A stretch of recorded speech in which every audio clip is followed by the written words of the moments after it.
Cumprimentamos a todos com a paz de nosso Senhor e Salvador Jesus Cristo. Estamos iniciando mais um programa EBD na TV. Nós estamos aí durante esse trimestre estudando sobre o Deus do livro e o livro de Deus. O autor da nossa revista, a revista da CPAD, é o pastor Erinaldo Renovato de Lima e o consultor doutrinário e teológico, o pastor Antônio Gilberto. Nós trazemos apenas uns complementos assim para ajudar os professores e os alunos dentro das lições. Nessa lição de hoje, nós vamos estudar aí a lição de número 5, a soberania de Deus e o livre-arbítrio humano. Nós estaremos vendo aí, dentro desse tema, livre-arbítrio. E será que esse livre-arbítrio do ser humano interfere na soberania de Deus? E nós vamos falar sobre predestinação.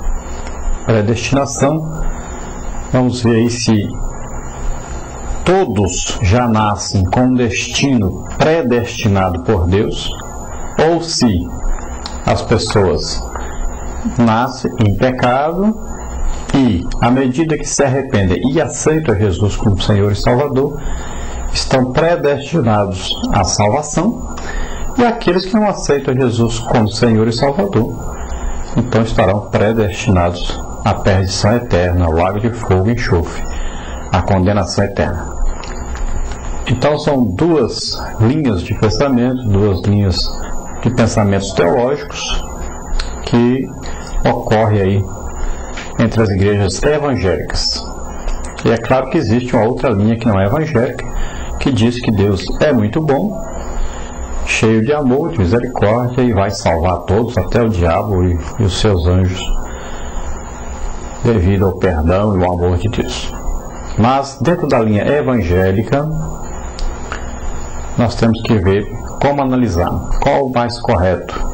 Se é correto pregarmos sobre a irresistível graça de Deus, que a pessoa já nasce com destino de salvação, já salvo, e outros já nascem perdidos. Então a graça de Deus seria irresistível àqueles que já são predestinados à salvação. E a outra linha teológica que nós adotamos, nós da Igreja Evangélica Assembleia de Deus, que é a linha onde nós, pela palavra de Deus, nós podemos claramente entender que as pessoas que nascem com a semente do pecado, as pessoas pecam, estão destinadas a morrerem sem Deus, sem paz, sem salvação, a serem condenadas porque estão no pecado. Mas à medida que eles aceitam Jesus como Senhor e Salvador, eles então entram para a igreja, o corpo de Cristo, e agora então estão predestinados, ouviram o Evangelho, creram nele, e estão na igreja, estão em Cristo, e a partir daí então estão predestinados à salvação eterna, a estarem para sempre com Deus, desde que permaneçam fiéis a este Deus, o nosso Deus. Então, nós entendemos que por apenas um versículo da Bíblia nós poderíamos já entender tudo isso. Então, o que é livre-arbítrio? O livre-arbítrio é dado por Deus para escolhermos entre o bem ou o mal, entre o certo e o errado, entre Deus e Satanás, entre servirmos a Deus, sermos santos, ou vivermos em pecado, servirmos a nossa carne, aos nossos desejos pecaminosos. Temos que escolher. Deus não colocou na terra um monte de robôs para viver o tempo todo dizendo glória a Deus, aleluia, só isso, repetindo a vida inteira, o tempo todo isso. Não. Deus colocou na terra homens, seres humanos, capazes de raciocinar, e é o único ser que Deus criou com essa capacidade de inteligência, de raciocínio, de decisão própria. A grande diferença entre o ser humano e os outros seres criados é essa. Eles o fazem tudo que fazem é por natureza, né? Deus colocou neles o instinto. Já o ser humano, ele além de ter um instinto, ele tem a inteligência e a capacidade de decidir o que ele deseja, o que ele realmente vai fazer. Ele tem essa capacidade que Deus lhe deu. Deus quer que nós o adoremos em espírito e em verdade, ou seja, de livre e espontânea vontade.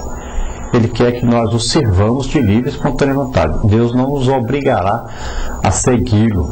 Deus não nos obrigará a obedecer-lhe. Ele quer que nós façamos isso de coração, que nós o sirvamos por amor.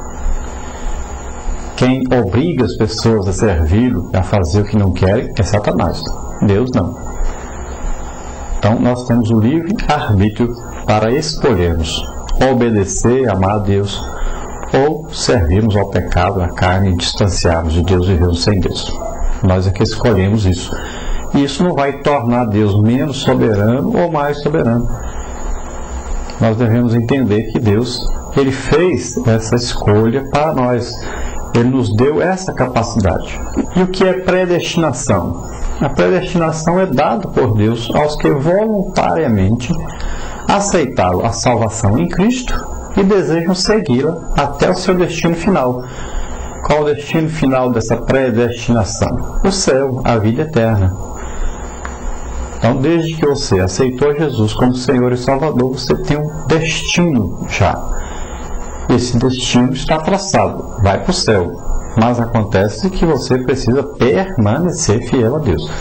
E não como ensinam alguns que você está salvo para sempre. Pode estar no cabaré, pode estar aí nos bares, pode estar na prostituição e de repente Jesus volta e você está salvo. Isso é um absurdo.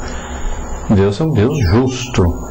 Ele não vai colocar no mesmo lugar um que quer servir a Deus com o outro que não está nem aí para Deus, né?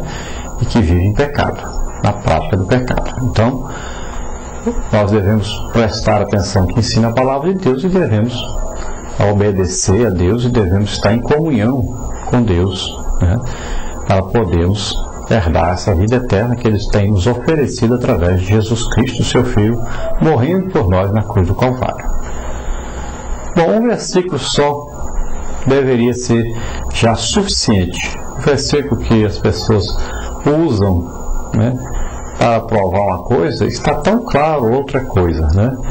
Olha, na carta do apóstolo Paulo aos Efésios, no capítulo 1, versículo 13, está escrito assim: e também é nele que vós estáis, ou seja, em Cristo, né, depois que ouvistes a palavra da verdade, o evangelho da vossa salvação, tendo nele crido, fostes selados com o Espírito Santo da promessa.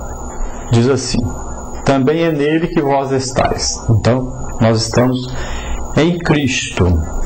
Nós aceitamos a Jesus como Senhor e Salvador. Estamos em Cristo.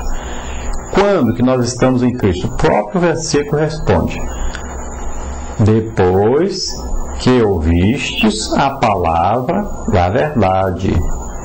Então, quando nós estamos em Cristo? Depois, depois que nós ouvimos a palavra da verdade. Antes não. Antes de ouvirmos a verdade, a palavra da verdade, antes de ouvirmos, né, o que? Aí também está explicando. Que palavra da verdade é essa? O versículo segue dizendo, olha, o evangelho da vossa salvação. Esta é a palavra da verdade que nós ouvimos. E nós estamos em Cristo quando? Depois que ouvimos essa palavra da verdade, o evangelho, a pregação do evangelho. E aí, o que acontece? Depois de nós ouvirmos, aí diz assim, tendo nele crido. Então, tendo nele crido em quem? Em Jesus Cristo. Na salvação através de Jesus Cristo. Aí o que acontece? Somente depois de termos ouvido a palavra da verdade, que é o evangelho da nossa salvação, tendo nela crido, está escrito lá, né? Nessa palavra, crido, acreditado nesta palavra, nessa pregação, aí é que diz, fostes selados com o Espírito Santo da promessa. Está bem claro, né? Olha, ouvimos a palavra da verdade, que é o Evangelho, a pregação do Evangelho. O Evangelho para a salvação, da nossa salvação. Tendo também crido nessa pregação, porque tem uns que não acreditam. Os que não acreditam não foram selados, não. Lá diz bem claro, aqueles que acreditaram, tendo nele crido. Aí então, fostes selados, recebeste o que? O Espírito Santo, da promessa.